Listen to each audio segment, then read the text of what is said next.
অহংকার সম্পর্কে একটু ব্যাখ্যা করি। আল্লাহর নবী হযরত নূহ আলাইহিস সালামের নাম আপনারা শুনেছেন কি শোনেননি? কোরআনুল কারীমে 114টি সূরা আছে। 114টি সূরার ভিতরে একটি সূরার নাম হলো সূরাতুন নূহ। আল্লাহ পাকের নবী হযরত নূহ আলাইহিস সালামের নামকরণে আমার আল্লাহ একটা সূরাও নাজিল করে দিলেন। নবী নূহ আলাইহিস সালামের হিস্টোরি, জীবন লাইফ হিস্টোরিটা অনেক লম্বা, আমি বিস্তারিত হিস্টোরি বলছি না, যেহেতু অহংকার সম্পর্কে আলোচনা করছি এই জন্য একটা প্রেক্ষাপট তুলে ধরছি। আল্লাহ নবী হযরত নূহ আলাইহিস সালাম তিনি দ্বীনের খেদমত করেছিলেন 950 বছর। 1 বছর 2 বছরও নয়, 100 বছর 200 বছরও নয়। আজ আমাদের দুনিয়ায় বেঁচে থাকা অবস্থায় 2023 সালে বর্তমানে 100 বছর বয়স্ক কোনো মানুষকে দেখলে মনে হয় লোকটা একটু বেশি হায়াত পেয়েছে। 100 বছর কোন গড় মানুষ বাঁচে না। আল্লাহ নবী হযরত নূহ আলাইহিস সালাম তিনি দ্বীনের খেদমত করেছেন 950 বছর। কত বছর? 950 বছর কম না বেশি? অনেক বেশি না? 950 বছর দ্বীনের খেদমতের ফলে মানুষ মুসলমান হয়েছে, ঈমান এনেছেন মাত্র 40 জন, কোন কোন রিওয়ায়াতে 80 জন। কত বছরের খেদমতে? 950 বছরের খেদমতে। তাহলে মানুষ কত খারাপ হতে পারে বুঝতে পারছেন? মানুষের মন অন্তর কতটা কঠোর শক্ত হয়ে যেতে পারে বুঝতে পারছেন? একজন নবী, আল্লাহর প্রেরিত পয়গম্বর, তিনি একধারে আল্লাহর দেওয়া দায়িত্ব পালন করেছেন 950 বছর। তিনি দিন রাত সমান করে মানুষের কাছে দিনের দাওয়াত পৌঁছেছেন। 950 বছরের খেদমতে 40 অথবা 80 জন মুসলমান হয়েছে। একটা পর্যায়ে অবাক হয়ে যাবেন, আল্লাহ পাক তাকে 4টে পুত্র সন্তান দিয়েছিলেন। কটা? 4টে।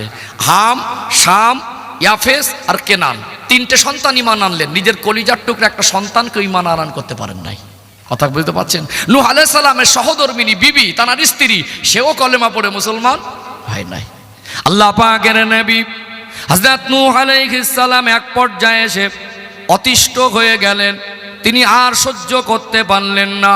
আল্লাহর কাছে নারাজ হয়ে গিয়ে বদদোয়া করে দিতে লাগলেন।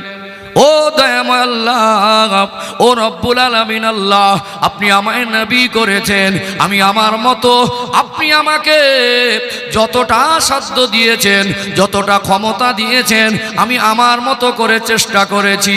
আল্লাহ এরা আমার কথা মানে না, আপনাকে এক বলে বিশ্বাস করে না, উপরন্ত আযাব গজবের ভয় দেখালে ওই আযাব গজবের কথা নিয়ে অট্টহাসি করে।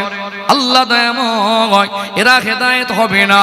আমি 950 বছর ধরে এদের কাছে দ্বীনের দাওয়াত দিচ্ছি, উপরান্তর আমাকে নিয়ে অট্টহাসি করে, আপনার আযাব গজবের কথা নিয়ে অট্টহাসি করে, আপনি এদের গজব দিয়ে শেষ করে দেন।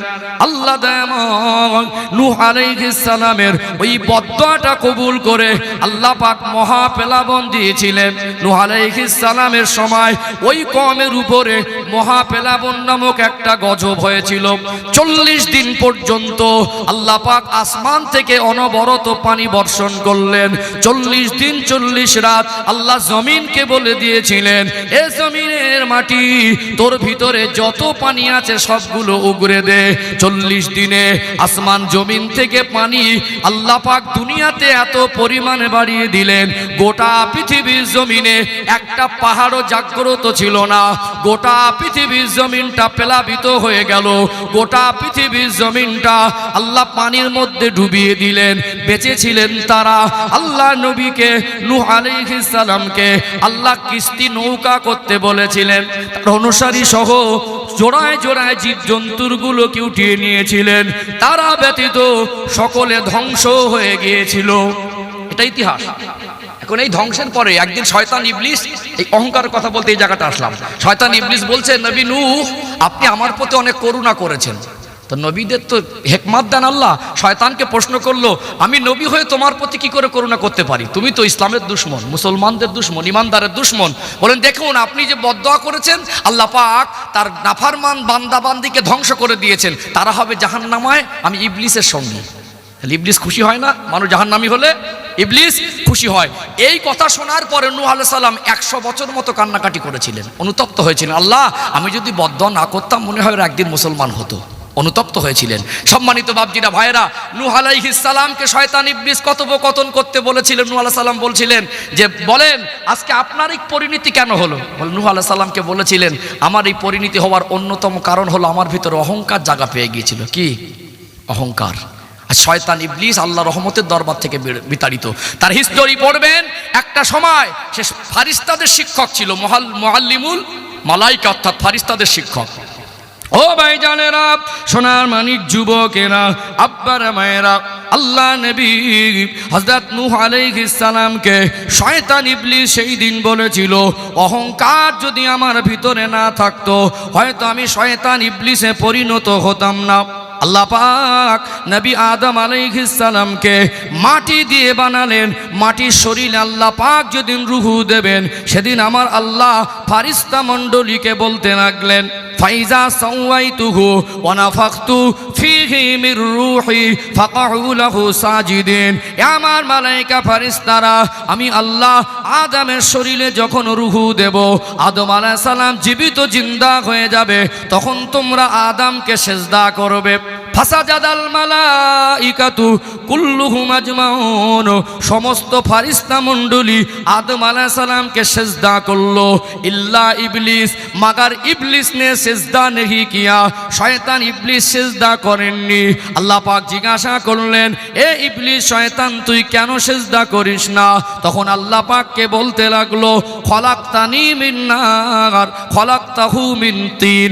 আল্লাহ আপনি আমাকে আগুন দিয়ে বানিয়েছেন আর আপনি আদমের শরীরটা মাটি দিয়ে বানিয়েছেন। মাটির থেকে আগুনের ক্ষমতা বেশি। আল্লাহ আগুন জ্বালিয়ে দিলে উপরের দিকে ওঠে আর মাটির ঢেলাকে ছুঁড়ে দিলে নিচের দিকে নামে। অতএব আগুনের তৈরি হয়ে আমি কি করে মাটির তৈরি আদমকে সিজদা করব? আল্লাহ পাক সেই দিন রাগম্বিত হয়ে বলেছিলেন এই ইবলিস শয়তান, আজ থেকে তুই বিতাড়িত, আজ থেকে আমার রহমতের দরবার থেকে তুই বেরিয়ে যা। আমি আল্লাহ তোকে চির জাহান্নামী ঘোষণা করে দিলাম। ও ভাইরা বাপেরা, যে ফারিস্তাদের শিক্ষক ছিল এ ছিল জিন জাতিদের মধ্যে ইবাদতকারী। আল্লাহ তাকে প্রমোশন দিয়ে দিয়ে আল্লাহ পাক সাত আসমান সহ আল্লাহর ফারিস্তাদের শিক্ষক বানিয়ে দিয়েছিল। আল্লাহর হুকুম অমান্য করার কারণে, অহংকারী হয়ে যাওয়ার কারণে তার পরিণামটা অভিশপ্ত শয়তান ইবলিসে পরিণত হয়েছে না হয়নি? হয়েছে না হয়নি? আল্লাহকে সরাসরি বলতে লাগলো খলাকতানি মিন নার ওয়া খলাকতাহু মিন তিন। বলছে আল্লাহ আপনি তো আমাকে আগুন দিয়ে তৈরি করেছেন, আদমকে তো মাটি দিয়ে তৈরি করেছেন। আসলে বোঝা দরকার ছিল যে সিজদা করা আদম কত বড় নয়, হুকুমটা কার? হুকুমটা কার? আল্লাহ। আজকে বহু মানুষ আমরা আমাদের ভিতরে অহংকার বিরাজমান করছে। দেখবেন আমি ছোট ছোট করে যদি বলি, একটা লোক একটু ইবাদতকারী বেশি হয়ে গেলে না গরম মারে, লোকে দেখে টিটকারি করে, এই ও জাহান্নামে যাবে। বাজারে মার্কেটে চায়ের দোকানে মাঝে মাঝে বসে দেখবেন মানুষ ফতোয়া দেয় ও জাহান্নামে। কথা ঠিক না বেঠিক? তুমি কোথায় যাবে এইটুকু তোমার বলার ক্ষমতা আছে? দুদিন চার দিন একটু ভালো হয়ে তুমি একটা মানুষের জন্য ঘৃণা করে তাকে ছোট করে তার নামে বদনাম করতে পারো না, তাকে নিয়ে অট্টহাসি করতে পারো না, তাকে নিয়ে খারাপ মন্তব্য করতে পারো না। বরং তুমি ইমানদার, তোমার কর্তব্য হবে তাকে বুকে টেনে জড়িয়ে ধরা, তার ভুলটা দেখলে লোকের কাছে প্রচার না করে তাকে ভালোবেসে বোঝানো, এমন ভাষায় এমন ভঙ্গিতে বোঝানো লোকটা যেন কষ্ট না পায়। তার জন্য আল্লাহর কাছে হেদায়েতের দোয়া চাও, এটা ছিল উচিত। কথা ঠিক না বেঠিক? একটু কিছু মানুষ আছে দেখবেন একটু ইবাদত ভালো হলে, একটু ইবাদতকারী হয়ে গেলে একটা সময় সে অহংকারী হয়ে যায়, যায় কি যায় না? ইন্নাহু লা ইউহিব্বুল মুস্তাকবিরিন, আল্লাহ পাক অহংকারীকে পছন্দ করেন না। দেখবেন একদল মানুষ একটু টাকা পেয়ে যায়, একটু ক্ষমতা পেয়ে যায়, সবাইকে না। বিশ্বাস করুন আমি ব্যক্তি আক্রমণ করি না, ইসলাম ব্যক্তি আক্রমণ শেখায় না। আমি এত দূর থেকে এসেছি, আপনাদের এলাকার মানুষকে বা এই গ্রামের মানুষকে আমি নির্দিষ্ট করে বলছি না, সমাজের চিত্র তুলে ধরছি, কেউ গায়ে পেতে নেবেন না। শরিয়াত জানানো দরকার আছে না নেই? কিছু মানুষ আছে দেখবেন একটু ক্ষমতা পেয়ে গেলে, একটু পদ পেয়ে গেলে, একটু প্রমোশন হয়ে গেলে, একটু ক্ষমতা আসন পেয়ে গেলে অহংকারী হয়ে যায়, মানুষকে আর মানুষ বলে দাম দেয় না। আছে না নেই? এক সময় লোক চিনতো না, একটু ক্ষমতা পেয়ে বাপের থেকে 2 বছর বয়সে বড়, ওর আব্বার থেকে 10 বছর বয়সে বড়, ওই লোকটাকে হুমকি ধুমকি দেয়। আছে না নেই? জ্বলন্ত প্রমাণ। কখন এরকম চিত্র আমাদের চোখে পড়ে? কিছু চুটে মোস্তান আছে, একটা লোক বাজারে গিয়ে গরিব মানুষ ভ্যান চালিয়ে খায়, ভ্যান চালক বলে তার কর্ম ছোট নয়। যারা এসি রুমে বসে ঘুষ খায়, আল্লাহ তাকে এতটা অর্থ দিয়েছে, লোকটা চাইলে 4 বছর রোজগার না করে বসে বসে চালাতে পারবে। তারপর একটা গরিব মানুষ, সে লোকটাকে, এই ধনী মানুষের উচিত ছিল সাহায্য করা। একটু বিপদে পড়ে তার দ্বারস্থ হয়েছে, কানে কানে আস্তে আস্তে বলছে 1010 টাকা নিয়ে এসে দেখছি। যে লোকটা এসি রুমে বসে ঘুষ খায়, যে লোকটা টাকার বলে সমাজের কাছে বাবু, ওই লোকটার থেকে যিনি হালাল রুজি উপার্জনকারী, ও যদি ভ্যান চালক হয়, ওর মূল্য কবরের জগতে আর হাসরের জীবনে আল্লাহর কাছে অনেক দাম বেশি। কথা ঠিক না ঠিক? অতএব ভ্যান চালক বলে ছোট নয়। অনেক সময় কি হয়, মার্কেটে বাজারে একটা জিনিস রেখে একটুখানি দোকানের ভিতরে একটু রেখে দিয়ে ছড়িয়ে নেবে। মুরব্বী মানুষ একটু মালটাকে নিয়ে দোকানে নামিয়ে দিচ্ছে, ছটফট করছে যে এখানে ভ্যান রাখার জায়গা না, আর ওখানে রেখে নামানো ছাড়া কোনো রকম পরিস্থিতি নেই। ওই যে একটুখানি রেখে দিয়ে চলে গেল, এসে দেখছে সরিয়ে নেবো, লোকটার দোষ না। কিন্তু কিছু মানুষ ক্ষমতার আসনে বসে একটু একটু মানে পাওয়ার পেয়ে গিয়ে ওই লোকটার উপরে এলাকার মানুষকে, গ্রামের মানুষকে, বাজার মার্কেটের মানুষকে ওর পাওয়ার বোঝাতে চায়। যেই ভ্যানটা নিয়ে এসেছে মুরব্বী মানুষ একটা মেজাজ দেখায়, এই ভ্যান সরা, বাপের বয়সে মনে ধমক দিল। ঘুরিয়ে বলতে পারতেন, বাবাজি কি চাচাজি ভ্যানটা সরিয়ে নেন, জাম হচ্ছে। ওখানে একটু মেজাজ দেখায়, একটু দু চারটে নোংরা ভাষায় একটু মেজাজ দেখে চড়া কথা বলে, আছে না নেই? ওটা কি? ওটা গরম দেখাচ্ছেন, গরম। ওটা অহংকার, ওটা আপনার ক্ষমতার বল দেখাচ্ছেন। क्या तुम कब्रिस्तान के पास से कभी नहीं गुजारते? কবর को देखकर আপনি মৌত को याद नहीं कर सकते? কখনো কি কবরের ধার থেকে যাও না? ভাঙা কবরটা দেখে কি নিজের কবরের কথা মনে পড়ে না?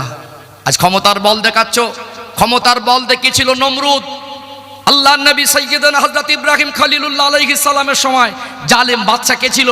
নমরুদ। এক পর্যায়ে ক্ষমতা পেয়ে, বল পেয়ে, পাওয়ার পেয়ে, বাদশাহী পেয়ে এমন একটা চরম পর্যায়ে পৌঁছে গেল, এই নমরুদ আল্লাহর সঙ্গে যুদ্ধ করতে ঘোষণা করে দিল। বলেন নাউজুবিল্লাহ। কত বড় জালেম চিন্তা করতে পারেন, আল্লাহর সঙ্গে যুদ্ধ করতে যাচ্ছে। আল্লাহ পাক এত বড় পাওয়ারফুল নেতা, যে বাদশা, যে নিজেকে খোদা বলে দাবি করলো, যে নিজে আল্লাহর সঙ্গে যুদ্ধ ঘোষণা করলো, আল্লাহ পাক তাকে এমন একটা বাহিনী দিয়ে লাঞ্ছিত করে দুনিয়া থেকে বিদায় করেছে, পৃথিবীর মানুষের কাছে উদাহরণ করে দিয়েছেন। জোরে বলুন। নমরুদের মারার জন্য আল্লাহ পাক যে বাহিনী পাঠিয়েছিল, ওটা ছিল একটা অসুস্থ, দুর্বল, খোঁড়া মশা। কি ওটা ছিল? আল্লাহ পাক বুঝিয়ে দিলেন, তুমি ক্ষমতা পেয়েছো, তোমার বাদশাহী দিয়েছি, তুমি পাওয়ার পেয়েছো, তুমি রাজত্ব পেয়েছো, তোমার বাড়াবাড়ি আর অহংকার এত বেশি পরিমাণে হয়ে গেছো, স্বয়ং আমি আল্লাহর সঙ্গে তুমি যুদ্ধ ঘোষণা করেছো, আমি আল্লাহ সৈন্য একটা সামান্য খোঁড়া মশার ভার তোমার সহ্য করার ক্ষমতা নেই। ওই খোঁড়া মশাটাকে আল্লাহ পাঠিয়ে দিলেন, চলে গেল নাকের ভিতর থেকে মস্তকে। এক পর্যায়ে মাথায় যত জুতো মারে তত আরাম পায়, যত জুতো মারে তত আরাম পায়। আল্লাহ দেখিয়েছেন, অহংকার করো না। ইন্নাহু লা ইউহিব্বুল মুস্তাকবিরিন। অহংকারীকে আল্লাহ পছন্দ করে না। তোমার টাকার গরম, লাঠির গরম, রূপের গরম, পয়সার গরম, চাকরির গরম, বংশের গরম, রক্তের গরম, যত রকম গরম তুমি দেখাও, আল্লাহ সময় নেবে না তোমাকে ঠান্ডা করতে। কিছু মানুষ একটু টাকা পয়সা, একটু মালামাল পেয়ে অহংকারী হয়, পাশের বাড়ির গরিবটাকে নাক মুখ ছিটকায়। আল্লাহ পাক তাদের আস্তে আস্তে নিস্তেজ করে দিয়ে। দেখবেন এই লোকটা একসময় ভীষণ দাপট দেখাতো, মানুষকে, নিজের পরিবার, কাছের মানুষ, একেবারে নিকটস্থ ব্যক্তিদেরও দাম দিত না, নাক মুখ টানতো, ছোট বড় কথা বলতো, মেজাজ দেখাতো। আজ তাদের ছেলেদের খাওয়া হয় না। আরে গরিব মানুষের ছেলেগুলো সুখে শান্তিতে আছে না নেই? অহংকার পতনের মূল। একটা কথা আছে, অহংকার পতনের মূল। আপনার অবাক হয়ে যাবেন, মূসা আলাইহিস সালামের জামানায় যে বাদশা ছিল, রাজা ছিল, তার নাম কি? ফেরাউন। ফেরাউন যদিও তখনকার দিনে রাজাদের বলা হতো। এই ফেরাউন এমন পাওয়ার পেয়ে, ক্ষমতা পেয়ে একটা পর্যায়ে সে নিজেকে খোদা বলে দাবি করলো। আল্লাহ পাক কোরআন শরীফে বলছেন, আনা রব্বুকুমুল আলা। ফেরাউন সে নিজেকে বলল, আমি তোমাদের খোদা। আল্লাহ পাক পৃথিবীর মানুষকে দেখিয়েছেন যে ওর ক্ষমতা দিয়েছি, রাজত্ব দিয়েছি, যার ফলে অহংকারী হয়ে গিয়ে ও নিজেকে খোদা বলে দাবি করেছে। দুনিয়ার মানুষের কাছে খোদা সেজেছে, আর আমি আল্লাহকে পানিতে চুবিয়ে মেরেছি। শুধু পানিতে চুবিয়ে মারিনি, আমি আল্লাহ ওর লাশটাকে কিয়ামত পর্যন্ত মানুষের কাছে নিদর্শন করে রেখে দেবো যে ও আসল খোদা না আমি আসল খোদা, মানুষ বুঝে নেবে। জোরে বলুন সুবহানাল্লাহ। অতএব অহংকারীকে আল্লাহ পছন্দ করেন না। অতএব আপনি ক্ষমতার বল পেয়ে কিছুদিনের জন্য অহংকার করতে পারেন না। আপনি নামাজ পড়ে, রোজা রেখে, হজ করে, কুরবানি দিয়ে, জাকাত দিয়ে, জেকের রাজগার করে আপনি যতই ভালো সেজে থাকেন, আপনার ভিতরে অহংকার থাকলে আপনি আল্লাহর প্রিয় বান্দাদের অন্তর্ভুক্ত হতে। এ রোগটা বড় রোগ না ছোট রোগ? বড় রোগ না ছোট রোগ? একটা বাড়িতে দেখবেন দুটো ছেলেকে বিবাহ দিয়েছে, আমার মায়েদের ভিতরে রোগটা বেশি। একটা ছেলের বৌমা একটু দেখতে সুন্দরী বেশি, আর একটা বৌমা তার আখলাক চরিত্র ভালো, তার চেহারা সৌন্দর্য খুব বেশি না। এই বৌমাটা সুন্দরী বেশি, এর একটু ঘামলা, একটু গরম মারে, আছে না নেই? আছে না নেই? অতএব চেহারা সৌন্দর্য নিয়ে বড়াই দেখাচ্ছেন, চেহারা সৌন্দর্য বেশি দিন থাকবে না। কিছু যুবক ছেলে বলেন, কিছু মুরব্বী ভাই বলেন, যাদের চেহারার ফেস কাটিংটা একটু সুন্দর, ও আবার যাদের একটু দেখতে খারাপ তাকে নিয়ে একটু অট্টহাসি করে। আছে না নেই? এগুলোকে বর্জন করতে হবে, এগুলোকে ত্যাগ করতে হবে, তবেই আমরা আল্লাহর প্রিয় পাত্র হতে পারবো। রাগ করছেন নাকি? কষ্ট পাচ্ছেন নাকি? অতএব আপনি যদি এক পর্যায়ে শরিয়াতের শিক্ষা শেখেন, আল্লাহর দেওয়া কোরআনের জ্ঞান অর্জন করেন, আল্লাহর দেওয়া শরিয়াতের জ্ঞানও যদি অর্জন করেন, আপনি ওই জ্ঞান অর্জন করার পরেও, শরিয়াতের জ্ঞান থাকার পরেও ওটাকে নিয়ে আপনি অহংকার করতে পারবেন না। ও ভাইজানেরা, সোনার মানিক যুবকেরা, আব্বারা মায়েরা, ছোট্ট একটা ঘটনা তুলে ধরি। অহংকার কত খারাপ জিনিস, আপনারা অবাক হয়ে যাবেন। যদি আমি আপনাদের সঠিক বিষয়টা বুঝিয়ে দিতে পারি, তাহলে আমার আপনার ভিতর থেকে অহংকার সহজে দূরে চলে যাবে। আল্লাহ নবী হযরতে ঈসা আলাইহিস সালাম রাস্তা দিয়ে হেঁটে হেঁটে যাচ্ছেন, তার সঙ্গে তানার একজন অনুসারী যাচ্ছেন। ঈসা আলাইহিস সালাম আর তানাকে মাননেওয়ালা ঈসা আলাইহিস সালামের একটা উম্মাত দুজনে হেঁটে হেঁটে যাচ্ছেন। ও ভাইরা বাপেরা, ওই রাস্তায় একজনা নেককার মানুষ আর একজনা নবী হেঁটে হেঁটে যাচ্ছেন। এমন সময় ওই রাস্তার ধারে দাঁড়িয়ে ছিল একজন গুনাহগার, একজন পাপী, একজন অপরাধী বান্দা। তার নজরটা চলে গেল হযরতে ঈসা আলাইহিস সালাম তার একজন অনুসারী উম্মাত হেঁটে হেঁটে যাচ্ছে। ওই সময় তার মনে এমন খেয়াল উদয় হলো, আমি জীবনে অনেক অন্যায় করেছি, আমি জীবনে অনেক পাপ করেছি, আমার মতো খারাপ মানুষ মনে হয় আল্লাহর আসমানের নিচে, জমিনের উপরে আর কেউ নেই। যে দুজন ব্যক্তি আসছেন, একজন হলেন আল্লাহ পাকের সম্মানিত নবী হযরতে ঈসা আলাইহিস সালাম, উনি হলেন এই জামানার নবী। আর একজন হলেন হযরতে ঈসা আলাইহিস সালামের অনুসারী। তিনি পিছন ফিরে দেখতে পেলেন দুজনে আসছেন। তানার মনে এমন কথা উদয় হলো, আমি যদি আগে আগে হেঁটে যাই একটু বেয়াদবি হবে, একটু বেয়াদবি হয়ে যাবে। আমি গুনাহগার আগে হেঁটে যাব আর আল্লাহর নবী আর তার অনুসারী পিছনে হেঁটে যাবে, এটা তিনি পছন্দ করলেন না। ক্ষণেকের জন্য রাস্তার ধারে দাঁড়িয়ে গেলেন। রাস্তার ধারে দাঁড়িয়ে এর মনের খবর কে জানে? মনের খবর কে জানে? আল্লাহ পাক জানেন। অতএব এই মানুষটা একজন নবীকে আর একজন নেককার বান্দাকে সম্মান করেছে। এর জীবনে অনেক বড় বড় পাপ আছে, এর জীবনে অনেক বড় বড় গুনাহ আছে। হযরতে ঈসা আলাইহিস সালাম আর ঈসা আলাইহিস সালামের উম্মতটা যেই আগে চলে গেছে, এবারে পিছনে পিছনে হাঁটছেন। আর ঈসা আলাইহিস সালামের ওই মাননেওয়ালা উম্মতটা, ওই ব্যক্তিটা বারবার পিছন ফিরে দেখছে আর বারবার ওই মানুষটার দিকে দেখে দেখে মনে মনে করছে, এই লোকটা অনেক খারাপ মানুষ, এই লোকটা অনেক বাজে মানুষ, আর আমি হলাম আল্লাহর প্রিয় বান্দা। আল্লাহ দয়াময় এতটুকু সহ্য করলেন না। ওই বান্দাটাকে নিয়ে মনের মধ্যে খারাপ ধারণা করেছে, নিজেকে অনেক নেককার ভেবে ফেলেছে, নিজেকে অনেক বড় পবিত্র মনে করেছে। আল্লাহর জীবনে কতটা খুশিও জানে না, কিন্তু নিজে নিজেকে অনেক পবিত্র মনে করে ফেলেছে। সঙ্গে সঙ্গে আল্লাহ দয়াময় হযরতে জিবরাইল আমিন আলাইহিস সালামকে পাঠিয়ে দিলেন। ও ফেরেশতা জিবরাইল, আমার নবী হযরত ঈসা আলাইহিস সালামকে জানিয়ে দেন, ওই গুনাহগার ব্যক্তি নিজে নিজে গুনার জন্য অনুতপ্ত হয়েছে, নিজে গুনাহগার বলে স্বীকার করেছে। ওই গুনাহগার ব্যক্তি আমার নবী আর আমার নবীর উম্মতকে সম্মান করেছে। আমি আল্লাহ দয়াময় খুশি হয়ে গিয়ে, সন্তুষ্ট হয়ে গিয়ে ওর জীবনের জিন্দেগির সমস্ত গুনাহগুলিকে ক্ষমা করে দিলাম। জোরে বলুন সুবহানাল্লাহ। আল্লাহর ফেরেশতা জিবরাইল আমিনকে আমার আল্লাহ বলে পাঠিয়ে দিলেন, এই মানুষটা সামান্য একটু ভালো কাজ করে অহংকার প্রকাশ করেছে, ওই মানুষটাকে খারাপ নজরে দেখেছে। আমি আল্লাহ এতটা অসন্তুষ্ট হয়েছি, এর জীবনের সব নেক আমলগুলোকে বরবাদ করে দিলাম। ওই মানুষটাকে মনে মনে ঘৃণা করেছে। আল্লাহ এতটা সহ্য করেনি। আল্লাহ পাক বললেন, জিবরাইল যান, ওই মানুষটা নেককারকে সম্মান করেছে, এর বিনিময়ে আমি আল্লাহ ক্ষমা করেছি। ও একটা মানুষকে ঘৃণা করেছে, নিজেকে অনেক দিনদার মনে করেছে, অহংকারী হয়ে গেছে, এর ফলে আমি আল্লাহ জীবনে সব নেক আমল বরবাদ করে দিচ্ছি। অহংকার করা যাবে? অহংকার করা যাবে?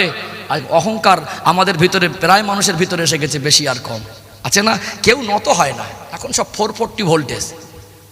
বাবা যেমন ছেলে তেমন, স্বামী যেমন স্ত্রী তেমন, কথা ঠিক না বেঠিক? কেউ কারোর কাছে নত হয় না। আদব বলে জিনিসটা নেই, ভালোবাসা জিনিসটা আমাদের ভিতর থেকে আস্তে আস্তে সরে যাচ্ছে। আমাদের নজরগুলো একটু খারাপ হয়ে যাচ্ছে, মানুষের প্রতি সুনজর নেই। আমরা একে অপরের প্রতি হিংসায় জড়িয়ে যাচ্ছি, আমরা একে অপরের প্রতি শত্রুতার নজরে দেখি, আমরা নিজেরা নিজেকে অনেক মহৎ মনে করা ধরেছি, কথা ঠিক না বেঠিক? আজ এই জন্য আল্লাহ আমাদের জীবনে আমলের উপরে কতটা সন্তুষ্ট সেটা বলার ক্ষমতা নেই, কিন্তু অহংকার করলে পতন হবে, এটা কিন্তু অনিবার্য। কথা কি বুঝতে পারছেন?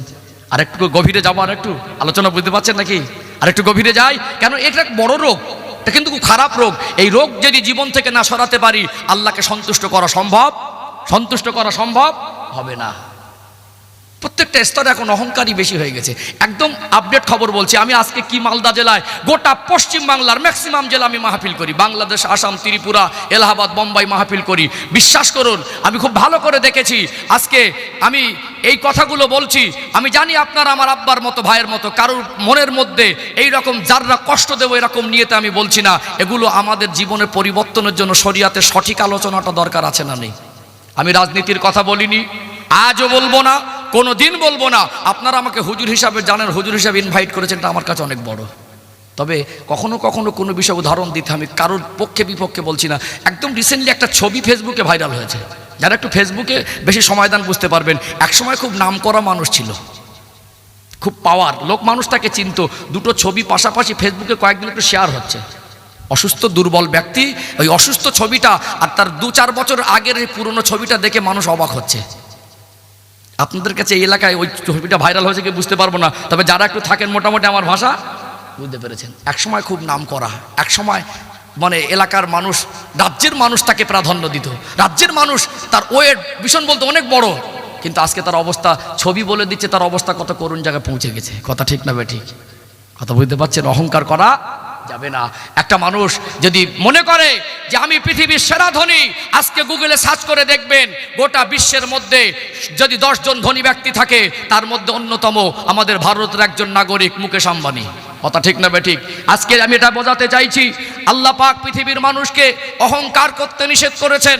অহংকার হলো আল্লাহর গায়ের চাদর। অহংকার যদি কেউ করে, আল্লাহর চাদর নিয়ে নাড়ানাড়ি করলো, ওর পতন হবেই হবে।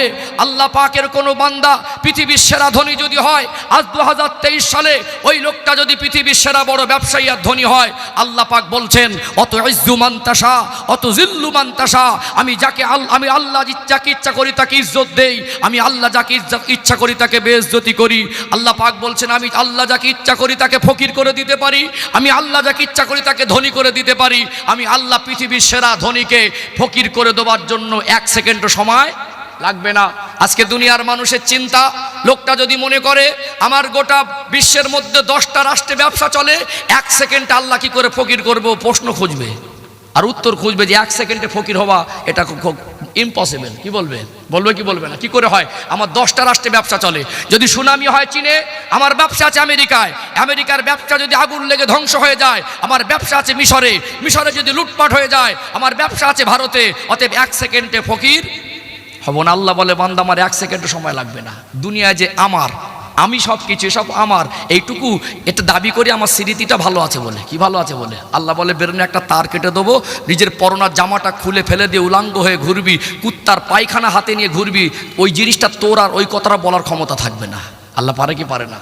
ইন্নাল্লাহা আলা কুল্লি শাইইন কাদির। এই জন্য কিছু মানুষ দেখবেন রুজির মালিককে সবাই বলেন কে? আল্লাহ। কিন্তু এখন কিছু মানুষ টাকার বলে আমি খাই, এই তোর বাপের খাই, কি বলে তোর বাপের খাই, আমার বাপের খাই, আমি খাই, আমি রোজগার করি, একটু ভালো মন্দ খেয়েও অহংকার করে ফেলে। আল্লাহ বলে বান্দা ওমা মিন দাব্বাতিন ফিল আরদি ইল্লা আলাল্লাহি রিজকুহা, বান্দা বান্দে আমি আল্লাহ দুনিয়ায় যাদেরকে পাঠিয়েছি, যাদের রিজেকের প্রয়োজন, ওই রিজেকের জিম্মাদারি আমি আল্লাহ গ্রহণ করেছি। জোরে বলুন। প্রশ্ন হবে না খাটলে তো খাওয়া হয় না। অতএব আল্লাহ যে রিজেকের মালিক, পৃথিবীর কোন বিদ্বান, পৃথিবীর কোন শিক্ষাবিদ, পৃথিবীর কোন পণ্ডিত আল্লাহর এই কোরআনের আয়াতের একটা অংশ কোনোদিন অস্বীকার করার ক্ষমতা আজ হয়নি আর কিয়ামত পর্যন্ত পারবেও না। যদি কেউ মনে করে আমি খাই, আমার রোজগার, আমার ইনকাম, আমি কিছু করি, আমার খাচ্ছি, ওই মানুষটাকে বলে দেন আল্লাহ পাক বলেছেন বান্দা বান্দি আমি আল্লাহ যদি মনে না করি তোরা খেতে পারবি না, পৃথিবীর সেরা ধনী হয়ে যাবি, তোর কাছে 20-50 কিলো হীরা মুক্তা মতি জহরত জমা করে রাখবি, মিলিয়ন বিলিয়ন বিলিয়ন ডলার জমা করে রাখবি, আমি আল্লাহ দুনিয়ায় যে রেজেক দিয়েছি আমি আল্লাহর নিয়ামত খাচ্ছিস, তোদের বিশ্বের সব থেকে ধনী হয়ে 20 কোটি টাকার মালিক হয়ে 20 কোটি বিলিয়ন টাকার মালিক হয়ে হীরা মুক্তা মতি জহরত দিয়ে একটা ধানের ভিতর থেকে তোদের 20 পাতা বার করার ক্ষমতা নেই। তোদের টাকার বলে, ক্ষমতার বলে, বাদশাহীর বলে, রাজার বলে, নেতার বলে তোদের ক্ষমতা নেই একটা 20 পাতাকে বড় করে ওতে ধান ফলানোর। আল্লাহ বলে বান্দা যেটা খাচ্ছিস ওটা আমি আল্লাহর নিয়ামত, টাকা দিয়ে তোরা খেতে পারবি না। আল্লাহ পাক বলছেন ওয়ানজালা মিনাস সামাই মাআ, আমি আল্লাহ আসমান থেকে পানি বর্ষণ করি। আমি যদি কমসে কম 5 থেকে 10 বছর দুনিয়া জমিনে পানি বর্ষণ বন্ধ করে দেই, দুনিয়া রাজা বাদশা নেতা শক্তিশালী যারা অহংকার করে ওরা নিজের জান কিভাবে বাঁচাবে পেরেশান হয়ে যাবে, রাস্তা খুঁজে পাবে না। কথা ঠিক না বেটি? সামান্য খরা হয়, যদিও সেরকম খরা আমরা দেখিনি, এই খরা হয়ে গেলে মানুষ একটু পেরেশান হয়। কি গো বাবাজি, ঠিক না বেটি? পানি বর্ষণ করেন কে? আসমান থেকে পানি বর্ষণ করে কে? আল্লাহ পাক বলছেন ওয়ানজালা মিনাস সামাই মাআ, আমি আল্লাহ তোমাদের জন্য আসমান থেকে পানি বর্ষণ করি। জোরে বলুন। জলের অপর নাম কি? তো বলে দেন তো, টাকার বলে যে আমি পানি খাবো না, পানি না খেয়ে বেঁচে থাকবো, কদিন দেখে থাকেন। এই জন্য ইনকাম করে রোজগার করে ক্ষমতার বলে ভালো মন্দ খেয়েও অহংকার করা যাবে না। আজকে মানুষের জীবনে একটা বড় রোগ, এটা শারীরিক রোগ নয়, এটা চারিত্রিক রোগ। এই অহংকারের রোগে ভুগছি আমরা, এটাকে ত্যাগ করতে হবে। কথা ঠিক না বেঠিক? আলোচনা বুঝতে পারছেন? আর একটু গভীরে যাই, একটু বুঝতে পারবেন। আমি কোরআনুল কারিমের থেকে কথা বলছি যাতে মানুষের মন পরিষ্কার হয়, এগুলো ইমান মজবুত হবে, এগুলো আমাদের ইমান শক্তিশালী হবে, আল্লাহকে সন্তুষ্ট করার মতো জীবন তৈরি হবে। কথা ঠিক না বেঠিক? ও ভাইজানেরা, সোনার মানিক যুবকেরা, আব্বারা মায়েরা, আল্লাহ পাক কোরআন শরীফে বললেন ওয়ালা তামুতুন্না ইল্লা ওয়া আনতুম মুসলিমুন। ওরে আমার বান্দা বান্দি, মরতে যদি হয় পরিপূর্ণ মুসলমান না হয়ে মৃত্যুবরণ করো না। অহংকারী কখনো আল্লাহর প্রিয় বান্দাদের অন্তর্ভুক্ত হতে পারে না। ইন্নাহু লা ইউহিব্বুল মুস্তাকবিরিন, আমার আল্লাহ অহংকারীদের পছন্দ করেন না। আপনারা অবাক হয়ে যাবেন। আর একটা দৃষ্টান্ত তুলে ধরি। আল্লাহ নবী হযরতে মূসা আলাইহিস সালামের নাম আপনারা শুনেছেন কি শোনেননি? মূসা আলাইহিস সালাম তার অনুসারী উম্মতদেরকে নিয়ে এক সময় তিনি দ্বীনের কথা আলোচনা করছেন।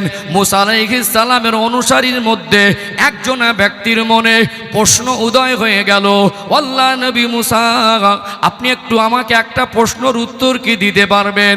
আমার মনে প্রশ্ন উদয় হয়েছে, আপনি আল্লাহ পাকের প্রেরিত পয়গম্বর, আপনি নিশ্চয়ই উত্তরটা হয়তো দিতে পারবেন। আপনি বলুন সব থেকে দুনিয়ার বুকে জ্ঞানী কে? মূসা আলাইহিস সালাম তিনি বলে ফেলেছিলেন সব থেকে জ্ঞানী হলাম আমি। সব থেকে একটা পর্যায়ে কিন্তু নবীরা ভুল কথা বলেন না, একটা দিক থেকে মূসা আলাইহিস সালাম ঠিক বলেছেন। কেন? সাধারণ মানুষের থেকে আল্লাহ পাক যে যুগে যে নবীকে পাঠিয়েছেন নবীরাই বেশি জ্ঞানী হয়েছেন। কথা ঠিক না বেঠিক? আমরা সাধারণ মানুষ, আমাদের জ্ঞান অর্জন হয়েছে স্কুল কলেজ ইউনিভার্সিটি থেকে, আমাদের জ্ঞান অর্জন হয়েছে আমাদের শিক্ষা গুরুর থেকে, আব্বা মায়ের থেকে, আমরা দেখে দেখে শিখেছি, পড়ে পড়ে শিখেছি। আল্লাহ পাক যুগে যুগে নবী রসুলদের পাঠিয়েছেন, নবী রসুলদের মধ্যে আল্লাহ যে জ্ঞান দেন ওটা ওহির জ্ঞান। কথা ঠিক না বেঠিক? অতএব যে যুগে আল্লাহ পাক যে নবীকে পাঠিয়েছেন ওই নবী হলেন সব থেকে শ্রেষ্ঠ জ্ঞানী। যেমন আমার নবীকে যদি উদাহরণ দেই, আমার নবী ডক্টরের নবী, ব্যারিস্টারের নবী, মাস্টারের নবী, ইঞ্জিনিয়ারের নবী। আল্লাহ পাক কোরআন শরীফে বলছেন ওমা আরসালনাকা ইল্লা রাহমাতাল লিল আলামিন, আমি আমার হাবিবকে বিশ্ববাসীর জন্য রহমত স্বরূপ করেছি। আমার নবী এমন জ্ঞানী, আমার নবী এমন বৈজ্ঞানিক, এমন দার্শনিক, এমন সেরা রাষ্ট্রপতি। আমার নবীকে আল্লাহ এমন জ্ঞান দিয়েছিলেন, এমন জ্ঞানে জ্ঞানান্বিত করেছিলেন, পৃথিবীর যতদিন দুনিয়া টিকে থাকবে, পৃথিবী যতদিন চলবে, আল্লাহ যতদিন পর্যন্ত না কিয়ামত দেবেন, গোটা বিশ্বের জমিনে মানুষ যত শিক্ষিত হোক, মানুষ যত উন্নতির শিখরে পৌঁছে যাক, আমার নবীর থেকে জ্ঞান বেশি এইটুকু দাবি করার ক্ষমতা পৃথিবীর কারোর হবে না। আজকে অবাক হয়ে যাবেন শিক্ষিত মানুষেরা, যারা জ্ঞানী গুণী শিক্ষিত বাবাজিরা ভাইয়েরা আছেন, আপনাদের কাছে এটা অনেক বড় মূল্যবান কথা মনে হবে। আজ থেকে 1400 বছর আগে যখন মেডিকেল সায়েন্সের জন্ম হয়নি, আজ থেকে 1400 বছর আগে যখন চিকিৎসা বিজ্ঞানের জন্ম হয়নি, আল্লাহ নবী সাল্লাল্লাহু আলাইহি সাল্লাম 1400 বছর আগে তিনি ইনফরমেশন দিয়েছেন মানুষকে। সাহাবাদের বলেছেন যদি কোনো পাত্রে কুকুর মুখ দেয়, ওই পাত্রটা সম্ভব হলে মাটি দিয়ে 7 বার ধৌত করবে। যখন গোটা বিশ্বের ল্যাবরেটরি বলে মানুষ জানতো না, মেডিকেল সায়েন্স কিছু ছিল না, চিকিৎসা বিজ্ঞানের বাপদাদার 14 পুরুষের জন্ম হয়নি, সর্বকালের সর্বযুগের সর্বশ্রেষ্ঠ মহামানব যিনি বিশ্ববাসীর জন্য রহমত, তিনি আমার নবী 7 বার ধোয়ার কথা বলেছেন। 2023 সালে চরম উন্নতির যুগে আজকে বিভিন্ন রাষ্ট্রে বিভিন্ন ল্যাবরেটরিতে বারবার পরীক্ষা নিরীক্ষা চালানো হয়েছে। যিনি স্কুলে পড়েননি, কলেজে পড়েননি, ইউনিভার্সিটিতে পড়েননি, দুনিয়ার কোনো শিক্ষাবিদের কাছে যাননি, আল্লাহ তাআলার শিক্ষক আমার নবীকে আল্লাহ যে জ্ঞান দিয়েছিলেন, আমার নবীর কথাটা পৃথিবীর বিশ্বের কোনো পণ্ডিত, বিশ্বের কোনো বিদ্বান, বিশ্বের কোনো চিকিৎসক আজও পর্যন্ত মিথ্যা প্রমাণ করতে পারেনি, আর কিয়ামত পর্যন্ত পারবে না। জোরে বলুন। একাধিকবার পরীক্ষা করা হয়েছে বিভিন্ন রাষ্ট্রে, একটা পাত্রে কুকুর অন্যদিকে মুড় ঘুরিয়ে দেওয়া যায়। আজকে দিন এদের কাছে আল্লাহ রসুলের জীবনের বৈশিষ্ট্যগুলো তুলে ধরলে ঈমান মজবুত হবে। কথা ঠিক না বেঠিক? সম্মানিত বাপজিরা ভাইয়েরা, মুসা আলাইহিস সালাম শুধু বলেছিলেন আমি জ্ঞানী, আল্লাহ এইটুকু সহ্য করেননি। ও ভাই জানেরা, মালদা জেলার সোনার মানিক যুবকেরা, আব্বারা মায়েরা, আল্লাহ নবী হযরত মুসা আলাইহিস সালাম এতটুকু বলেছিলেন আমি জ্ঞানী, আমি সব থেকে বেশি জ্ঞানী। আমার আল্লাহর এই কথাটা পছন্দ হলো না। আল্লাহ পাক জানতেন মুসা আলাইহিস সালামকে আমি আল্লাহ নবী হিসাবে তাকে বেশি জ্ঞানী করেছি। তিনি যে বলেছেন আমি জ্ঞানী, এইটুকু আল্লাহর পছন্দ হয়নি। সঙ্গে সঙ্গে আমার আল্লাহ মুসা আলাইহিস সালামকে জানিয়ে দিলেন, এ আমার নবী মুসা, আপনি সব থেকে বেশি জ্ঞানী নয়, আপনার থেকে আরো জ্ঞানী বান্দাকে আমি আল্লাহ দুনিয়া জমিনে রেখেছি। জোরে বলুন সুবহানাল্লাহ। মুসা আলাইহিস সালামের লকাব হলো মুসা কালিমুল্লাহ, আল্লাহর সঙ্গে কথোপকথনকারী। মুসা আলাইহিস সালামের শরীর মোবারকে আল্লাহ একটু বেশি রাগ দিয়েছিলেন। জোরে বলুন সুবহানাল্লাহ। মুসা আলাইহিস সালাম আশ্চর্য হয়ে গেলেন, আল্লাহ আমার থেকে জ্ঞানীকে, তাকে আপনি কেমন জ্ঞান দান করেছেন আমি একটু দেখতে চাই, আমি একটু তানার কাছে যাব, আপনি একটু আমায় বলে দেন ওই ব্যক্তিকে কোথায় খুঁজে পাবো।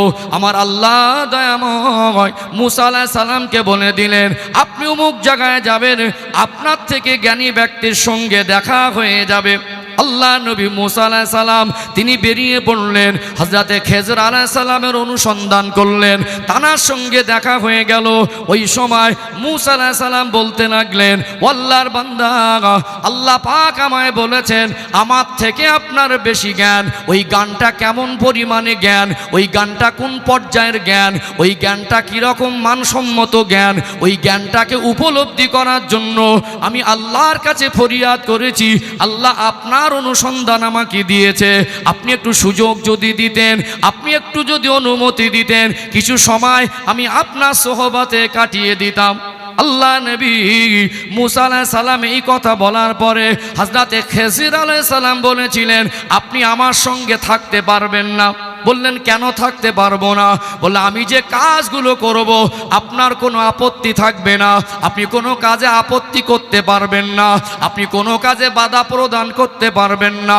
মুসা আলাইহিস সালাম সত্যে রাজি হয়ে গেলেন, রাস্তা দিয়ে চলতে লাগলেন, একটা দরিয়ার কাছে পৌঁছে গেলেন, একটা দরিয়ার কাছাকাছি কিনারায় চলে গেলেন, বলতে লাগলেন এই দরিয়ার অপর দিকে চলে যাব, নদীটা পার হব, নদী পার হতে গেলে নৌকা তো বা কিস্তিতে করে পার হতে হয়। আল্লাহ নবী মুসা আলাইহিস সালাম উঠলেন, হযরত খেজর আলাইহিস সালাম উঠলেন, নৌকার মাঝিটা এত ভালো সৎ মানুষ ছিল, এই দুইজনাকে পার করিয়ে দিলেন। বিনিময় কিছু পারিশ্রমিক হিসাবে অর্থ দিতে চাইলে ওই ব্যক্তিটা বিনিময় হিসাবে কিছু নেননি। ওই লোকটা মুসা আলাইহিস সালাম খেজর আলাইহিস সালামকে অধিক পরিমাণে সম্মান করে বলতে লাগলেন আপনার আল্লাহ সম্মানিত বান্দা, আপনাদের থেকে কিছু নেব না। লোকটা ভালো কাজ করেছে না খারাপ কাজ করেছে?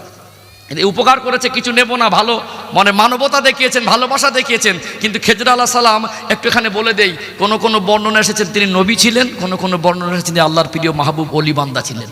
অতএব উঠে যাবার সময় হাতে যে লাঠি ছিল ওই নতুন নৌকাটাকে লাঠি দিয়ে আঘাত করে করে ছিদ্র করে দিতে লাগলেন। মুসা আলাইহিস সালাম রাগী মানুষ ছিলেন, তিনি বলতে লাগলেন দেখুন আপনি কি কাজ করছেন, এত সৎ মানুষ আমাদের কাছে বিনিময় পয়সা কিছু নেয়নি, আর আপনি এই নৌকাটা ছিদ্র করে দিচ্ছেন, এটা তো কেমন একটা অমানবিক কাজ। সঙ্গে সঙ্গে খেজর আলাইহিস সালাম বললেন, আমি শর্ত দিয়েছি, আমার কাজে আপনি বাধা প্রদান করতে পারবেন না, আমার কাজে আপনি বাধা দিতে পারবেন না। অতএব মুসা আলাইহিস সালাম বললেন, আমার আরেকবার সুযোগ দেন। চলে যাচ্ছেন, এখনো ব্যাখ্যা হয়নি। কিছু দূর যেতে যেতে একটা ফুটফুটে ছোট বাচ্চা, খুব সুন্দর চেহারা, মুসা আলাইহিস সালাম দেখছেন, খেজর আলাইহিস সালাম ধরে আঁচাড় মেরে দিয়েছে। বলে, আপনি এত সুন্দর একটা বাচ্চাকে মেরে দিলেন? বলে, দেখুন আপনি দ্বিতীয়বার সত্য ভঙ্গ করেছেন, আমি আপনাকে নিয়ে আর চলতে পারবো না। মুসা আলাইহিস সালাম বললেন, আমাকে আরেকবার সুযোগ দেন। ও ভাইজানেরা, সোনার মানিক যুবকেরা, আব্বারা মায়েরা, আবার রাস্তা দিয়ে চলতে লাগলেন। আল্লাহর নবী মুসা আলাইহিস সালাম, হযরত খেজর আলাইহিস সালাম একটা বস্তিতে পৌঁছে গেলেন, একটা মহল্লায়, একটা গ্রামে পৌঁছে গেলেন। ওই জায়গায় গিয়ে আল্লাহ দুজনা সম্মানিত নবী ক্ষুধার্ত পিপাসার্ত হয়ে গেলেন। ক্ষুধার জ্বালা যন্ত্রণা সহ্য করতে পারছেন না, এত পিপাসা লেগেছে, একটু পানির অনুসন্ধান করতে লাগলেন। ওই গ্রামে বাড়ি বাড়ি বাড়ি বাড়ি গিয়ে একটু খাদ্য চাইতে লাগলেন, একটু পানি চাইতে লাগলেন। গোটা গ্রাম মহল্লা ঘুরে আল্লাহ সম্মানিত দুইজন নবীকে কেউ খাদ্য দিল না, পানিও দিল না। মুসা আলাইহিস সালাম রেগে গেলেন, এরা কত কঠোর মনের মানুষ, এরা কত খারাপ মানুষ, আল্লাহ নবীদের এক মুঠা খাদ্য আর পানি এরা দেয় না। এমন পরিস্থিতিতে খেজর আলাইহিস সালাম বলতে লাগলেন, দেখো দেখো, একটা মাটির পুরানো দেয়াল, একটা পাঁচিল হেলে আছে, পড়ে যাবার মতো উপক্রম, মনে হয় ভেঙে পড়ে যাবে। এখন আল্লাহ হুকুম করেছেন এই ভাঙা দেয়ালটাকে পুনরায় মেরামত করে দেওয়ার। মুসা আলাইহিস সালাম রাগী মানুষ ছিলেন, তিনি খেজর আলাইহিস সালামকে বলতে লাগলেন, এই বস্তির মানুষ, এই গ্রাম মহল্লার মানুষ আমাদের এক মুঠা খাদ্য দিল না, এক গ্লাস পানিও দিল না, আপনি এদেরকে কেন উপকার করতে চাইছেন? এরা এক মুঠো পানি খাদ্য দেন, আপনি এদের উপকার করতে চাইছেন? বলে, দেখুন আমি বলেছি আমার কাজে বাধা দিলে হবে না। আচ্ছা, এমনি রাগ দেয় না, পরের দিন বলে অমুক জিনিস, তোকে একটা জিনিস চেয়েছিলাম তুই দিয়েছিলি, এটাও তোলো না, দেই না।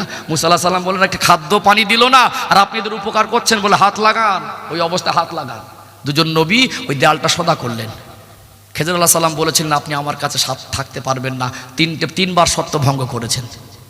তো চল বিদায় সময় মুসা আলাইহিস সালাম বলছেন, আমি জ্ঞান কেমন সেটা দেখতে এসেছিলাম, ব্যাখ্যাটা আমায় বুঝিয়ে দেন। প্রথম ব্যাখ্যা দিলেন যে আমি ওই নৌকায় পার হচ্ছিলাম, আল্লাহ আমাকে যে জ্ঞান দিয়েছে আমি দেখতে পাচ্ছি এই এলাকায় জালেম বাদশা আছে, মানুষের ভালো ভালো জিনিসগুলো লুণ্ঠন করে, লুটপাট করে। অতএব তার লোক লস্কর আগিয়ে আসছে, ওই ভালো নৌকা দেখলে ওকে নিয়ে চলে যাবে।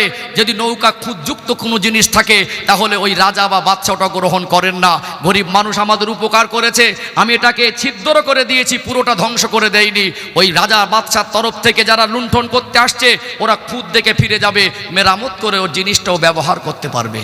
তৃতীয় ব্যাখ্যা দিতে লাগলেন যে আপনি এই মহল্লার ভিতরে, এই গ্রামের ভিতরে আপনি কেন এই সুন্দর পরিবেশে আমাদের একটুকু খাবার দিল না, আর আপনি দেয়াল সদা করছেন কেন? এখানে একটা পয়েন্ট আছে, গভীরভাবে বুঝবেন। দাদুর বাবা অর্থাৎ বাবা, তার বাবা হয় দাদু, তার বাবা হলো পটদাদুর বাবা, অর্থাৎ চতুর্থতম দাদু। এই পটদাদুর বাবা ছিল নেক, তার কিছু নেক রোজগার ইনকাম থেকে হালাল সম্পদ গচ্ছিত করে ওই মাটির দেয়ালের ভিতরে সংরক্ষণ করেছিল। ওই সম্পদের মালিক পাওনাদার হিসাবে যারা আছে, যাদের প্রাপ্য, এই বাচ্চা দুটো ছোট এতিম বাচ্চা। মুসা আলাইহিস সালামকে বলছেন, যারা এই কওমের মানুষ দুজন নবীকে খাদ্য আর পানি দেয় না, এই দেয়াল যদি ভেঙে যায় আর ওই গচ্ছিত সম্পদ যদি বেরিয়ে যায়, এরা এতিম বাচ্চাকে বুঝে দেবে না, এরা আত্মসাৎ করবে। মুসা আলাইহিস সালাম বলছেন, এদের যা চালচলন দেখেছি আমাদের খেতে দেয়নি মনে, এরা এতিমের সম্পদ বুঝে দেবে না, বরং আত্মসাৎ করে নেবে। আল্লাহ পাক তিনি হালাল সম্পদের হেফাজতকারী হন, আল্লাহ হালাল সম্পদের হেফাজতের জিম্মাদারি তিনি নিয়েছেন। তার দাদুর বাবা হালাল সম্পদ রেখে গেছে, আর হালাল সম্পদ তার পাওনাদার বংশ পরম্পরায় পৌঁছে দেওয়ার জন্য আল্লাহ দুজন নবীকে ওই দেয়াল সোজা করার জন্য পাঠিয়েছেন। জোরে বলুন, কথা বুঝতে পারছেন? হালাল সম্পদের একটা মান আছে না, হালাল জিনিসের এখন দাম আছে। এখন তো আমাদের হারাম হালালের বাদ বিচার নেই, মাল দরকার। গায়ের জোরে কত গরিব নিরীহ অসহায় জায়গাটা দখল করে বসে আছে, মার্কেটে একটা ঘর দোকান বাজার করে দিয়েছে, আছে না নেই? বাবজিরা ভাইরা, বোঝাতে চাইছিলাম, আমার আলোচনার বিষয়বস্তু ভুলিনি, যে মুসা আলাইহিস সালাম শুধু বলেছিলেন আমি জ্ঞানী, আল্লাহ পাক এইটুকু সহ্য করেননি। আল্লাহ পাক বলেছিলেন আপনি গিয়ে দেখুন আপনার থেকে জ্ঞানী বেশি আছে। অতএব আমি এই জিনিসটা আল্লাহর পছন্দ নয়। অতএব আজ থেকে আমরা এখান থেকে প্রতিজ্ঞাবদ্ধ হই, আমাদের জীবনে যেই স্তরে থাকি অহংকার জিনিসটাকে ডিলিট করে দেবো, অহংকার জিনিসটাকে দূরে সরিয়ে দেবো, আল্লাহকে সন্তুষ্ট করার মতো জীবন তৈরি করব। বলেন ইনশা আল্লাহ। আসুন অহংকারের কথাটা একটু সংক্ষেপে বুঝিয়েছি, এবারে কি বলবো? হিংসার কথা বলবো। হিংসা একটা মারাত্মক জিনিস, এই পয়েন্টটা ভাইটাল পয়েন্ট, দরকার আছে না নেই? আর মিথ্যার কথা বলে সমাপ্ত করব। একটু তাকবীর দান তো, না এই তাকবীর। খিদে লেগেছেন নাকি? মন খারাপ হচ্ছে নাকি? ঘুম লেগেছে? একটু আওয়াজ দেন তো, না এই তাকবীর। আর একটু প্রাণ ভরে না এই তাকবীর। আহলে সুন্নাতুল জামাআত, আহলে সুন্নাতুল জামাআত, আল কোরআনের আলো, আল কোরআনের আলো, আল হাদিসের আলো, নারায়ে তাকবীর। মোটামুটি আলোচনা বুঝতে পাচ্ছেন? চলুন একটা পর্ব শেষ করলাম, এটা অহংকার। আসুন হিংসার কথায় যাই। ও ভাইজানেরা, সোনার মানিক যুবকেরা, আব্বারা মায়েরা, দুনিয়ায় আমরা মানুষ নামাজ পড়ে, রোজা রেখে, হজ করে, যাকাত দিয়ে, কুরবানি করে, আল্লাহর ফরজ হুকুম মানার পরে যদি আমাদের নেকির পাহাড় হয়ে যায়, আমাদের ভিতরে যদি হিংসা নামক খারাপ জিনিস না জায়গা পায়, এই হিংসা তো খারাপ জিনিস, হিংসা তো বাজে জিনিস, বান্দা বান্দির জীবনের নেক আমলগুলো বরবাদ করে দেয়।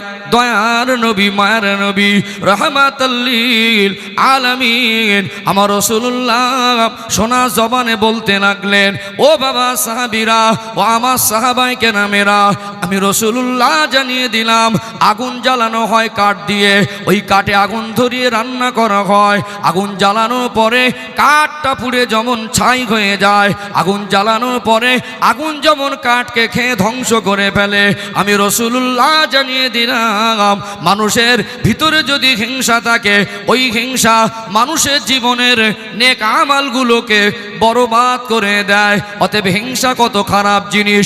দুনিয়ায় দেখবেন কিছু মানুষের মনে হিংসা বেশি, হাড়ে হাড়ে হিংসা, ভাইয়ে ভাইয়ে হিংসা, প্রতিবেশীর সঙ্গে হিংসা। একটা মানুষ যদি সুখে শান্তিতে বসবাস করে, ওর প্রতিবেশী ওর উপরে হিংসা করে কি করে না? আপনি নামাজ পড়ছেন, আপনি ভালো কাজ করছেন, আপনার মনে হিংসা থাকার কারণে আমার নবীর কথা অনুযায়ী আপনার নেক আমলগুলো বরবাদ হয়ে যাচ্ছে। কিছু মানুষ আছে দেখবেন, এলাকায় যদি কোনো সৎ মানুষ থাকে, এলাকায় যদি কোনো নেক মানুষ থাকে, এলাকায় যদি কোনো মানুষকে মানুষ সম্মান করে, একদল মানুষের কষ্টে বুকটা ফেটে যায়, ওকে সম্মান করলে আর একদল মানুষ ওর পিছনে কাঁটি মারায় ব্যস্ত হয়, গীবত গিল্লা করে। এরকম মানুষ আছে না নেই? আছে না? একটা মানুষকে মানুষ ভালোবাসা সম্মান করে, আর একজনের কষ্ট হয়। ভালো কথা বলবেন, কানে যাবে না, ব্রেক মেরে চলে যাবে। কারোর পিছনে কাঁটি মারবেন, গীবত করবেন, পরচর্চা করবেন, ভালো করে শুনে বুঝে বলবে, কোচে আর একবার বলো, মনে আর একবার শুনবে। এই অভ্যাসটা বদ অভ্যাস, কথা ঠিক না ঠিক? দেখবেন আগের দিনে একটা মানুষ কারণবশত দুটো বিবাহ করতো, দুটো বিবাহ করলে দুজন স্ত্রীর মাঝে একটা সম্পর্ক হতো, সতীন। কি বলো, সতীন বলতো নাকি? সতীন বলে তো। এখন দুই সতীনের মাঝে একটা হিংসা থাকতো। এখন আমার ঘরের চাচিমারা, ভাবিরা, এদের ভিতরে হিংসা বেশি না কম? একটা ছেলেকে বিবাহ দিয়েছে আর একটা ছেলেকে বিবাহ দিয়েছে, দুটো ছেলেকে বিবাহ দেওয়ার পরে এই দুই জায়ের ভিতরে এত মারাত্মক হিংসা, সোনার সংসারটা টুকরো টুকরো।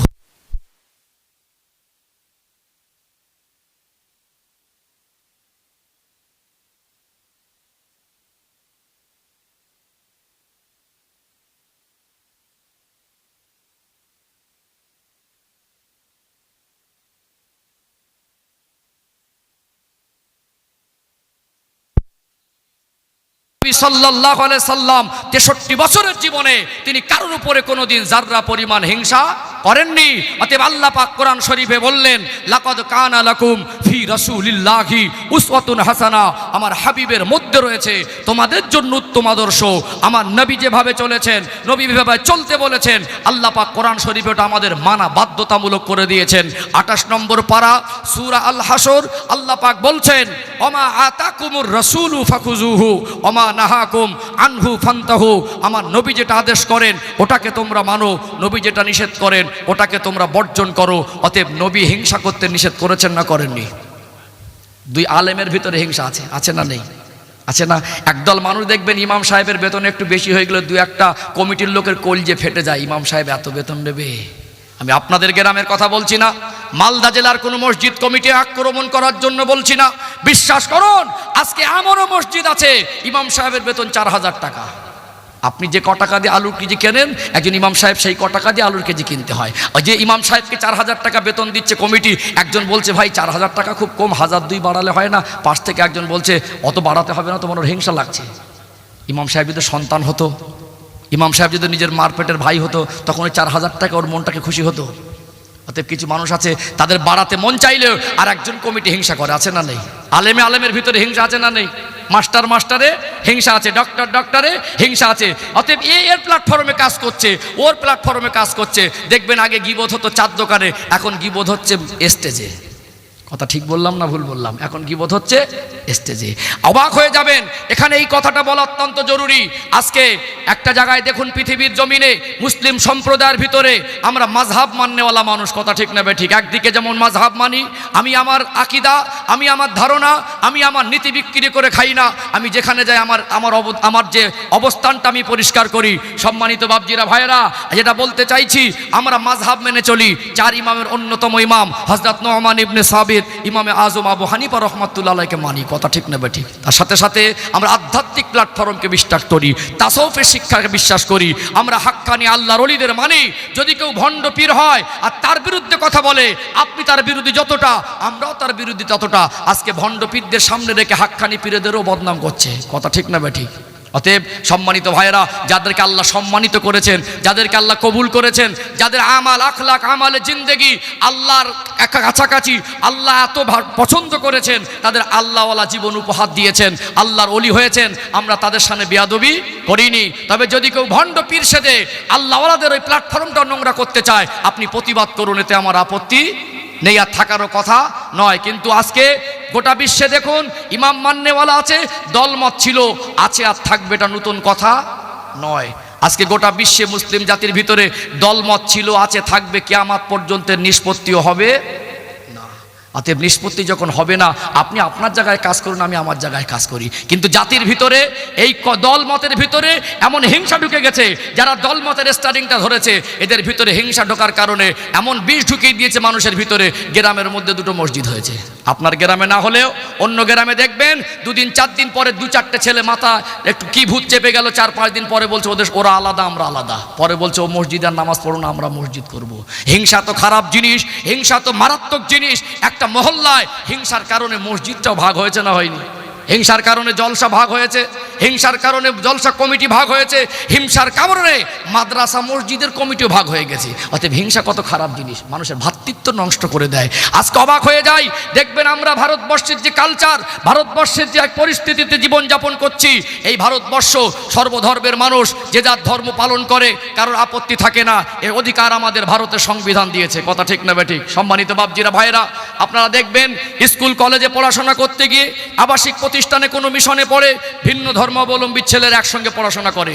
একটা হিন্দু ভাই তার সন্তান পড়েছে একটা কলেজে, একটা মুসলমান ভাই তার সন্তানও পড়ে কলেজে। ওই 2টো ছেলের মধ্যে কখনো বন্ধুত্ব দেখা গেছে না যায়নি? গেছে না? আমার বাড়ির পাশে একজন আদিবাসী থাকলে তার সঙ্গে কখনো মুখের মিষ্টি কথায় কথা বলি। আমার বাড়ির পাশে একজন হিন্দু ভাই থাকলে আমরা তার সুখে দুঃখে পাশে দাঁড়াই, তারা আমাদের সুখে দুঃখে পাশে দাঁড়ায়। যদিও আমাদের ধর্মীয় বিধান অনুযায়ী আমার ধর্ম আমি করব, তার ধর্ম সে করবে।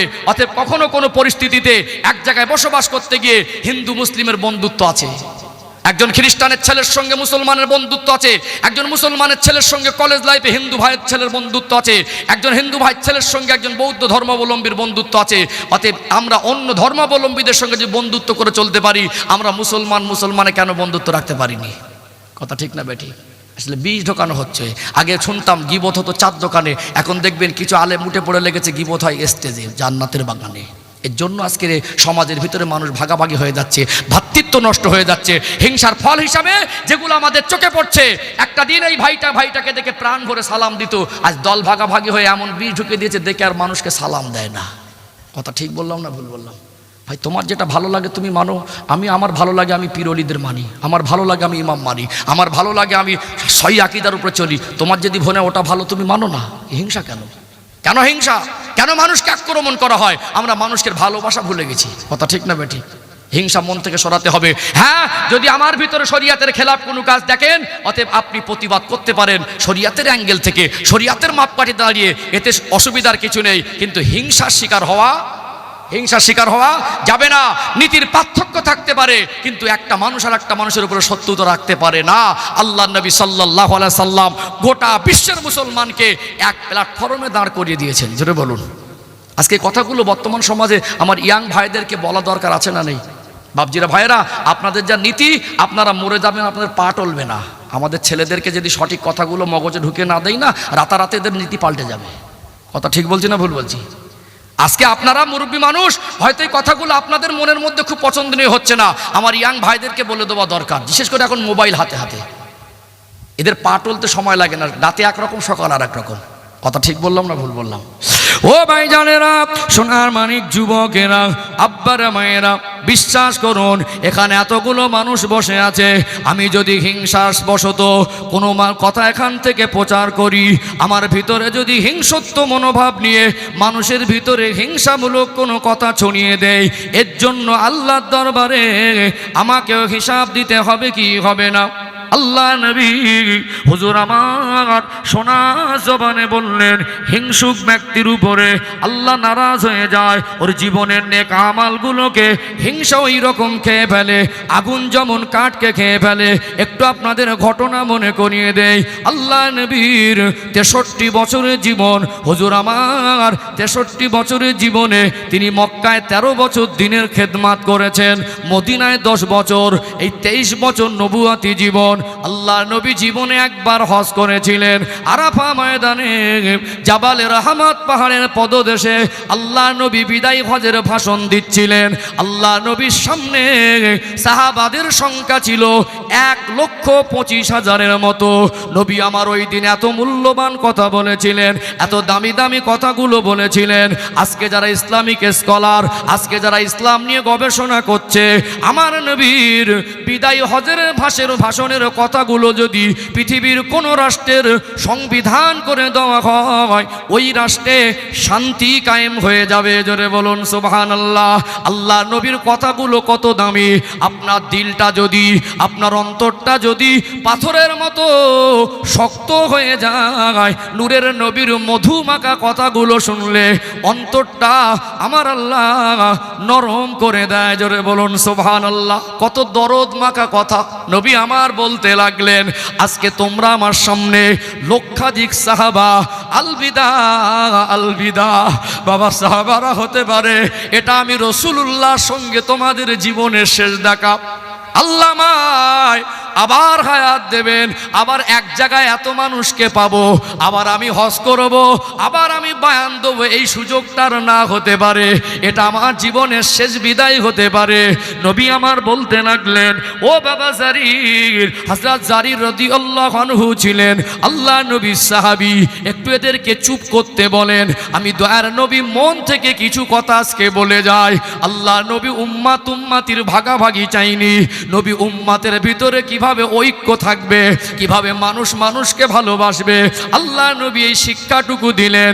নবী আমার অনেক কথা বলেছিলেন, এর মধ্যে অন্যতম একটা কথা বলতে লাগলেন, ও আমার সাহাবীরা, আমি রাসূলুল্লাহ আজকে আরাফা ময়দানে এই ঘোষণা করে দিলাম, গোটা বিশ্বে যত মুসলমান আছে, একজন মুসলমান আর একজন মুসলমানের ভাই, আল মুসলিমু আকুল মুসলিম, একজন মুসলমান আর একজন মুসলমানের ভাই। আমার রাসূলুল্লাহ তাম বিশ্বের মুসলমানকে একটা সম্পর্কের মধ্যে আবদ্ধ করে দিয়েছেন। জোরে বলুন সুবহানাল্লাহ। এতটুকু বলে শান্ত হননি। নবী আমার বলতে লাগলেন, কেমন ভাই তোমরা কি জানো? নবী আমার সোনা জবানে বললেন, একজন মুসলমান আর একজন মুসলমানের জন্য আয়না স্বরূপ। এত দামি দামি জিনিস ছিল, দুনিয়া এত বস্তু ছিল, আল্লাহ নবী কেন আয়নার সঙ্গে তুলনা করলেন? আয়না বোঝেন তো, আয়না একজন কান্নারত মানুষ যদি বুক ভরা ব্যথা নিয়ে, চোখ ভরা পানি নিয়ে, চোখ থেকে টপ টপ করে পানি ঝরছে, মনে বড় ব্যথা, নিজের কান্না নিজে চেপে রাখতে পারে না, কান্নারত অবস্থায় আয়নার সামনে গিয়ে দাঁড়ায়, ওই আয়নার ভিতরে নিজের ছবিটা দেখা যায়। নিজের কান্না আর আয়নার ছবির ভিতরে কান্নার কি কোনো পার্থক্য আছে? একটা মানুষ যদি হাসে, ওই হাসনেওয়ালা মানুষ যদি আয়নার সামনে দাঁড়িয়ে যায়, নিজের ছবিটা আয়নার ভিতরে দেখা যায়, নিজের ছবি আর নিজের এই মুখের হাসির মধ্যে কোনো পার্থক্য দেখা যায় না। নবী বোঝাতে চেয়েছিলেন একজন মুসলমান আর একজন মুসলমানের সঙ্গে এই রকম সম্পর্ক।